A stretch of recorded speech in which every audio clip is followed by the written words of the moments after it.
అమరజీవి పొట్టి శ్రీరాములు గారికి ఆయన వర్ధంతికి ముందస్తుగా చేతులెత్తి ఆయనకి నా నివాళులు అర్పిస్తున్నాను.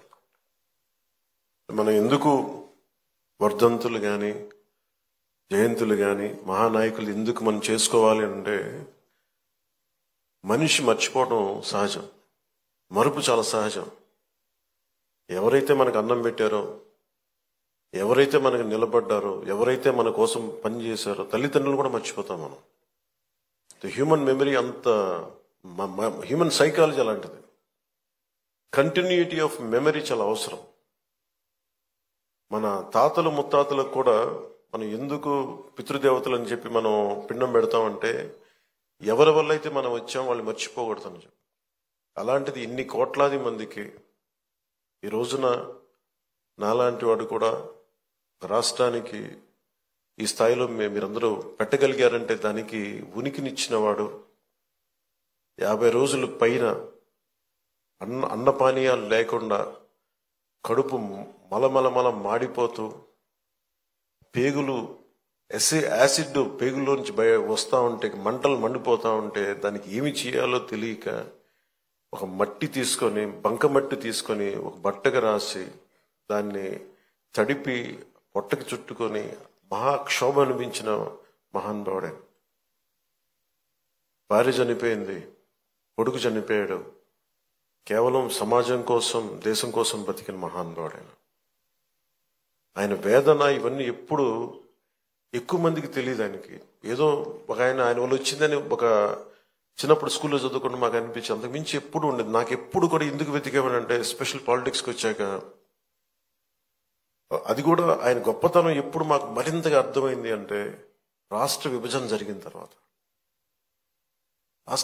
జరిగిన తర్వాత ఎవరైతే మనకి మూలకారకులు ఆంధ్రప్రదేశ్కి, ప్రతిసారి పొట్టి శ్రీరాములు గారి విగ్రహం ఎతకాలి అంటే ఆర్యవైశ్య సమాజంలో దొరుకుతుంది తప్ప తక్కువ చోట్ల దొరుకుతుంది.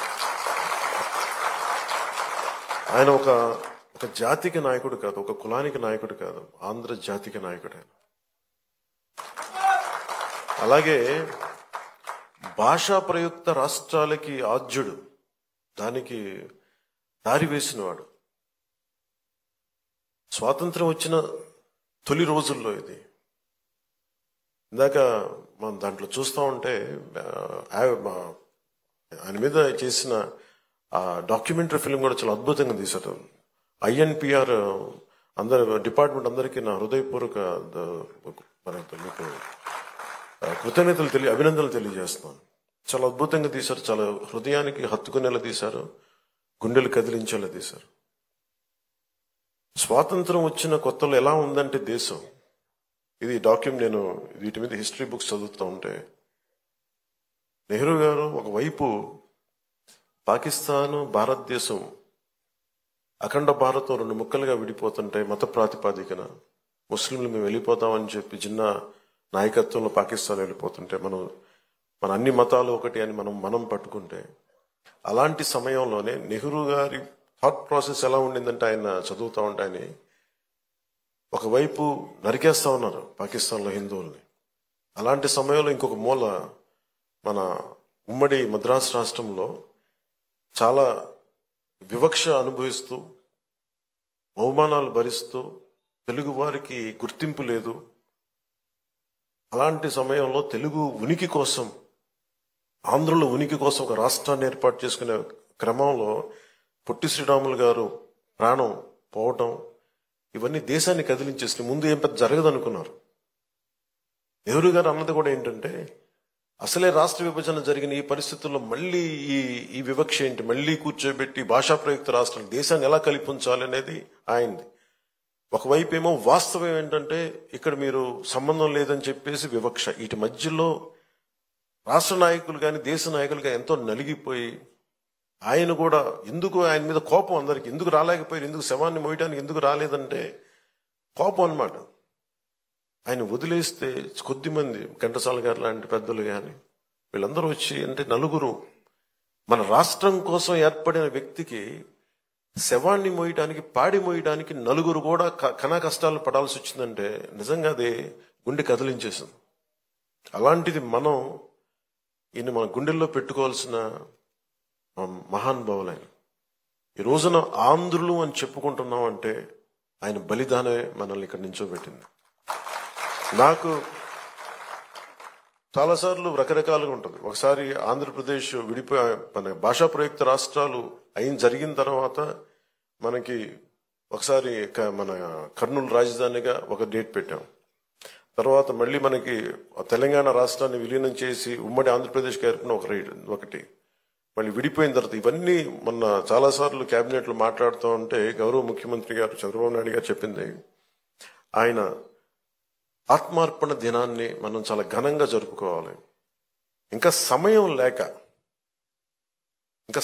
లేక ఇక్కడ మన తుమ్మలపల్లి కళాక్షేత్రం జరుపుకోవాల్సి వచ్చింది. లేదంటే ముఖ్యమంత్రి గారి మనసులో చాలా భారీగా ఇదో జరుపుకోవాలి, సరిపోవట్లేదు, ఒక్కసారికి ఇలా చేద్దాం కానీ తర్వాత చాలా గొప్పగా చేద్దాం, దీన్ని అందరూ రాష్ట్రం గుర్తుండిపోవాలి. అంటే ఆయన త్యాగం ఈ రోజున మనందరం కూర్చొని ఈ రోజున మన ఆంధ్రులు అని చెప్పుకుంటున్నాం. భారతదేశంలో ఒక బలమైన రాష్ట్రంగా ఏర్పడ్డామంటే అలాంటి మహానుభావుడి పాదాలకి నేను సాష్టాంగపడి పాదాభివందనాలు తెలియజేస్తూ, ఈ రాష్ట్రం ఒకరి బలిదానం మీద జరిగింది. త్యాగాలు లేకుండా ఏమీ జరగదు. ఒకళ్ళు ఆయన తల్లి మన భార్య బిడ్డను పోగొట్టుకొని ఎందుకు చేయాల్సి వచ్చింది అంటే మనందరి కోసం చేసిన వ్యక్తి. తనను దాటి ఆలోచించేవాడు. తన కుటుంబం కాదు, ఇది నా కుటుంబం అని జగమంతా తన కుటుంబం అనుకున్న మహానుభావుడే. తనను దాటి ఆలోచిస్తేనే మహానాయకుడు అవుతాడు. తన కుటుంబాన్ని దాటి, తన పరిసరాల్ని దాటి, తనది అని దాటి వచ్చినవాడే మహానాయకుడు అవుతాడు. అలాగే ఈరోజు మనకి ఆయన స్ఫూర్తిని మాకు క్యాబినెట్లో వివరించి చెప్పి మమ్మల్ని అందరినీ ఉత్తేజపరిచి ఆయన చేసిన త్యాగాల్ని మాకొకసారి మరోమారు గుర్తు చేసి మా అందరికీ ఒక బాధ్యతని గుర్తు చేసి మాకు ఆయన ఆత్మార్పణ దినాన్ని చాలా బలంగా జరుపుకోవాలి, మనం కృతజ్ఞతలు అయి ఉండాలి, దానికి మనం బద్దులై ఉండాలని చెప్పి 10 సార్లు ఉత్తేజపూరితంగా చెప్పిన శ్రీ నారా చంద్రబాబు నాయుడు గారి మనస్ఫూర్తిగా వారికి నా కృతజ్ఞతలు, నా అభినందనలు తెలియజేస్తున్నాను. ఎందుకంటే కంటిన్యూటీ ఆఫ్ మెమరీ లేకపోతే ఏమైపోతుందంటే తల్లిదండ్రులు కూడా మర్చిపోతాము. అలాంటిది ఈరోజు ఎందుకు జరుపుకోవాలంటే ప్రతిరోజు మనం గుర్తు పెట్టుకోవాలి. నేను ఈరోజు అన్నం తింటున్నాను, నేను ఒక పదవి వచ్చింది, నేను ఒక ఉద్యోగం చేస్తున్నాను, భాషా ప్రయుక్త రాష్ట్రాలు వచ్చినాయి అంటే ఆయన బలిదానం వల్ల. అది గుర్తుపెట్టుకోవడానికి ఇలాంటి సంస్మరణ దినాలు చాలా అవసరం గుర్తుపెట్టుకోవడానికి. అలాగే ఆయన చేసిన త్యాగాన్ని మరింత ఇనుముడింప చేయాలి అంటే ఇందాక పార్థసారథి గారు చెప్పినట్టుగా, గౌరవ మంత్రి పార్థసారథి గారు చెప్పినట్టుగా, గౌరవ ముఖ్యమంత్రి శ్రీ నారా చంద్రబాబు నాయుడు గారి నాయకత్వంలో విజన్ 2047 ఆవిష్కరించారు పుస్తకాన్ని. ఎలా ఉండాలి విజన్ అనేది. ఆయన ఒక పుట్టి శ్రీరాములు గారు ఒక కలగన్నారు, ఆంధ్రులకి ఒక ప్రత్యేక రాష్ట్రం కావాలని. నందమూరి తారక రామారావు గారు తెలుగు ప్రజలను ఎప్పుడు కూడా మద్రాసీలు అంటే నేను తెలుగు వాడినని సగర్వంగా చెప్పి, తెలుగువాడు కాలరెగరేసుకున్న తెలంగాణలో ఉన్న ఎక్కడున్నా సరే మాకంటూ ఒక ఉనికుందని ఆత్మగౌరవాన్ని చాటి చెప్పిన మహానుభావులు శ్రీ ఎన్టీ రామారావు గారు. అలాగే చంద్రబాబు నాయుడు గారు మొన్న చెప్పారు, ఒక పార్టీని నడుపుతూ ఎంత కష్టమో నేను చెప్తా ఉన్నాను. ఆయన మనుగడ సభలో చెప్పాను, చాలా కష్టం ఒక పార్టీని నడపడం. ఒక 5 కోట్ల మంది, ఇన్ని కోట్ల మంది ప్రజల తాలూకు జీవితాన్ని నిర్దేశించే పాలసీలు తీసుకురావడం చాలా కష్టం, కంకణబద్దులై ముందుకు తీసుకెళ్ళడం కష్టం. అలాంటిది 2047కి ఎలా ఉండాలి ఈ రాష్ట్రం, అదొక డాక్యుమెంట్, అది ఒక దిశానిర్దేశం చేస్తుంది. ఇలాంటి అవకాశాలు ఉన్నాయి, ఎంత పెట్టుబడి పెట్టబోతున్నాం, లేదంటే మనం నేచర్ ఫార్మింగ్ ప్రకృతి వ్యవసాయం చేస్తున్నాం, లేదంటే ఇన్ని ఉద్యోగాలు కల్పించబోతున్నాం, లేదంటే ఇలాంటి మన టూరిజంలో ఇలాంటి ఆలోచనలు ఉన్నాయి. ఇవన్నీ ఏం చెప్తున్నాయి అంటే ఎవరైనా అందిపుచ్చుకోవచ్చు అని. దీనికి ఒక కులం లేదు, ఒక మతం లేదు, ఒక ప్రాంతం లేదు. ఏ జిల్లాలైనా సరే, మనకున్న 26 జిల్లాల్లో కూడా కులానికి, మతానికి, ప్రాంతం లేకుండా ఎవరి సమర్థత ప్రతినిధి పెంపొందించుకుంటే ఈ అభివృద్ధిలో భాగస్వామ్యం కావచ్చని చెప్పేది డాక్యుమెంట్. అది దానికి ఎవరు విమర్శిస్తున్నారని ఎవరన్నా నాకు అనుకుంటే ఇలాగే విమర్శించారు ఆయన. 1990లో కూడా విజన్ 2020 ఏంటి అర్థం లేదనేది అందరికీ కనిపిస్తే వాళ్ళు మహానాయకులు ఎందుకు అవుతారు?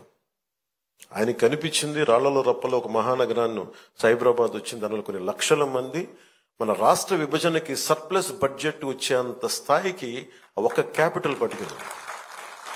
అలాంటిది ఆయన మళ్ళీ ఈ 24 కూర్చొని రేం బౌళ్ళు కష్టపడి అందరి సలహాలు సూచనలు తీసుకొని 2047 విజన్ డాక్యుమెంట్ని తీసుకెళ్లి అది సంపూర్ణంగా మనందరం చెయ్య కలిపి కులాలకి మతాలకి ప్రాంతాలకి అతీతంగా తీసుకెళ్తే అది $2.2 ట్రిలియన్ ఎకానమీగా అది ముందుకెళ్తే ఆ రోజు పొట్టి శ్రీరాములు గారికి సాధించిన ఆయన బలిదానానికి నిజంగా నివాళి ఏర్పాటు చేసినట్టు అవుద్ది. మనందరం కంకణబద్దులై ఉందాం. అలాగే నా వైపు నుంచి సంపూర్ణంగా ఆయన స్ఫూర్తిని అలాగే విజన్ 2047ని ముందుకు తీసుకెళ్ళడానికి కంకణబద్దులై ఉంటాం. ముందుగా కమిటెడ్గా ఉంటాం తెలియజేసుకుంటూ మరోమారు పొట్టి శ్రీరాములు గారికి ఆయన ఆత్మార్పణ దినానికి నేను జోహార్లు అర్పిస్తూ సెలవు తీసుకున్నాను. జై హింద్.